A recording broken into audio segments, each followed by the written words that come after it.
জামায়াতের আমির ডাক্তার শফিকুর রহমানের রাজধানীর বসুন্ধরা আবাসিকের বাসায় এই মুহূর্তে বৈঠক করছেন বিএনপির চেয়ারম্যান তারেক রহমান। আমরা সরাসরি চলে যাচ্ছি, সেখানে আছেন সহকর্মী জাহানারা পারভিন। পারভিন, এই বৈঠক নিয়ে আপনি বিস্তারিত খোঁজ খবর রাখছেন। বৈঠক শেষে কি কোনো পক্ষ থেকে কোনো ধরনের ব্রিফিং করা হবে কিনা?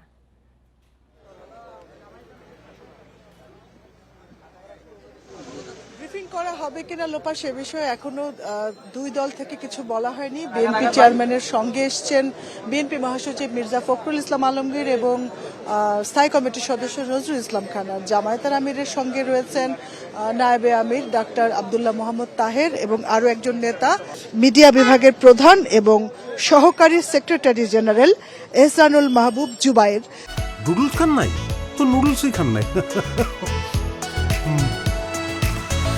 দুই দল থেকেই দুজন করে নেতা রয়েছেন। আমিরের সঙ্গে রয়েছেন দুজন নেতা এবং বিএনপি চেয়ারম্যানের সঙ্গে রয়েছেন বিএনপি মহাসচিব মির্জা ফখরুল ইসলাম আলমগীর এবং নজরুল ইসলাম খান, তিনি স্থায়ী কমিটির সদস্য।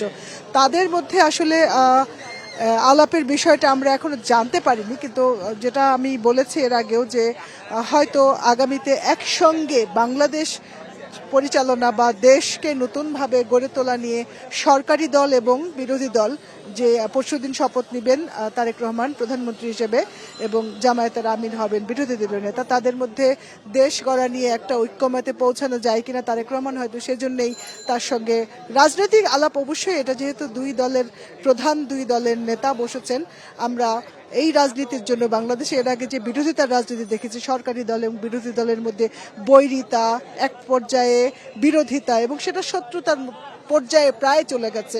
তাদের শব্দে তারপর যুদ্ধ ছিল, পরস্পরের সঙ্গে বাক বিতণ্ডা এবং বাক যুদ্ধ। সেই বিষয়ের আসলে আমরা আশা করি যে আজকের এই বৈঠকটা সৌহার্দ্যপূর্ণ পরিবেশে হচ্ছে এবং জামায়াতের আমিরের সঙ্গে তারেক রহমান হয়তো সেরকম একটা রাজনীতির সূচনা করবেন যে আগামীতে সরকারি দল এবং বিরোধী দল একসঙ্গে বাংলাদেশ গঠনে কাজ করবে, পরস্পর বিরোধিতা কিংবা আক্রমণ করে শক্তি ক্ষয় করবে না। আমরা অপেক্ষা করছি তারেক রহমানের জন্য। তিনি 7:10 এখানে এসেছেন এবং এখন বাজে 7:38। হয়তো আরো কিছুটা সময় পর তারেক রহমান নামবেন এবং যদি আমরা আশা করছি যে হয়তো ব্রিফ করবেন, যদিও বিএনপির পক্ষ থেকে কিছু বলা হয়নি। ব্রিফ করলে আমরা আসলে আলোচনার বিষয়বস্তু আনুষ্ঠানিকভাবে জানতে পারবো যে এই দুই নেতার মধ্যে কি কথা হয়েছে।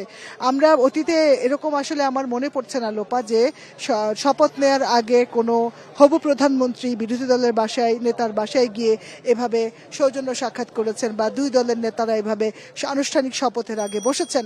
তো পরশুদিন শপথ হবে এবং তার আগের এই বৈঠককে আমরা রাজনীতির একটা প্রধান সৌন্দর্য হিসেবে দেখছি এবং এই বৈঠকটা আমরা আশা করতে চাই এই বৈঠকের মাধ্যমে আরও ইতিবাচক দিকে বাংলাদেশ যাবে। বাংলাদেশে রাজনীতির যে বিরোধিতা দেখে দেখে মানুষ ক্লান্ত, সেই বিরোধিতার অবসান ঘটবে। তারা বিরোধী দলে থাকবেন কিন্তু তারা সরকারি দলকে দেশের যে কাজ সে কাজে সহযোগিতা করবেন। হয়তো তারেক রহমান সেরকম একটা অঙ্গীকার একসঙ্গে হয়তো করবেন যে একসঙ্গে দেশকে কিভাবে এগিয়ে নিয়ে যাবেন। আর আনুষ্ঠানিকভাবে আমরা যেটা দেখতে পাচ্ছি যে যেহেতু বিএনপির মাত্র দুজন নেতা রয়েছেন, মহাসচিব এবং নজরুল ইসলাম খান, হয়তো কেউ একজন যদি কথা বলেন এই বিষয়ে, যদি আনুষ্ঠানিকভাবে বলেন আমরা জানতে পারবো।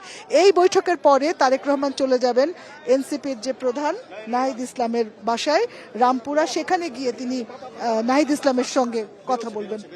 আমরা দেখতে পাচ্ছি তারেক রহমান বের হবেন, তিনি হয়তো নিচে চলে এসেছেন, কিছুক্ষণের মধ্যেই তিনি বের হবেন সেরকম পরিবেশ এখানে দেখতে পাচ্ছি।